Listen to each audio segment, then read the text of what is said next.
Anyone to what so, Tim not bomb my weapon. Why you fair wa booking Menovio Kankiri or set it Tiviriana? Or not back. Even not bomb my wadu, what domo, uwato, not la gugu, na yerusume kia, omonoga, wato, why you fair to wato, why you fair wa wesil, what the money wine.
Community,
Sister Iyobo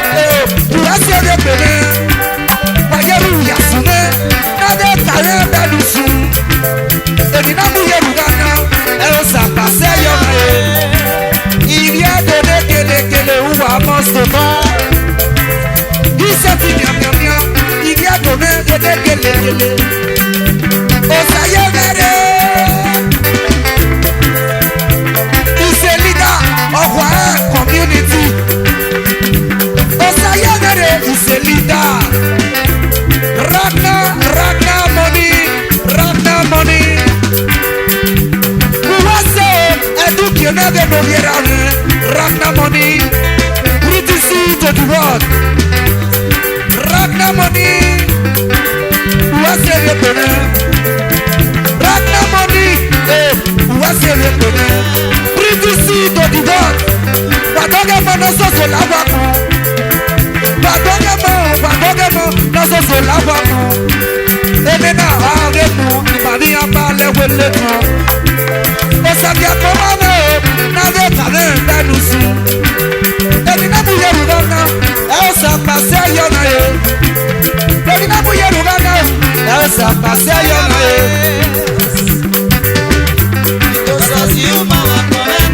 Ragna money pretty sweet to the house. Wawe say I love you. Eduke na vera. Okay.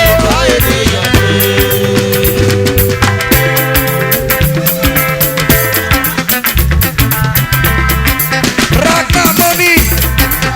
Eduke.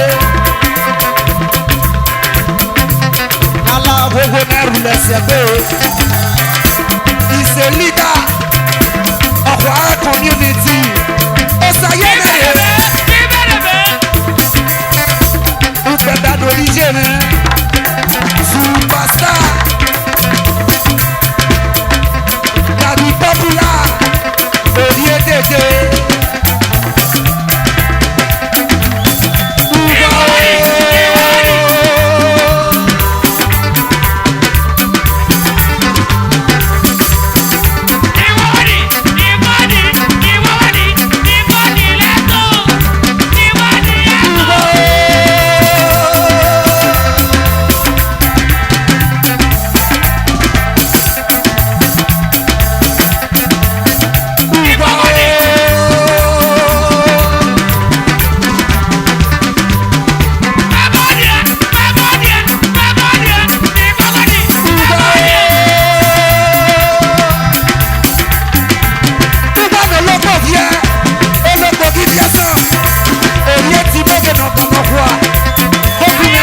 percussion. You wanna do it? He's a leader of our community. You wanna do it? Osayeme Renoka. You wanna do it? You wanna do it?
MC 12 guetta.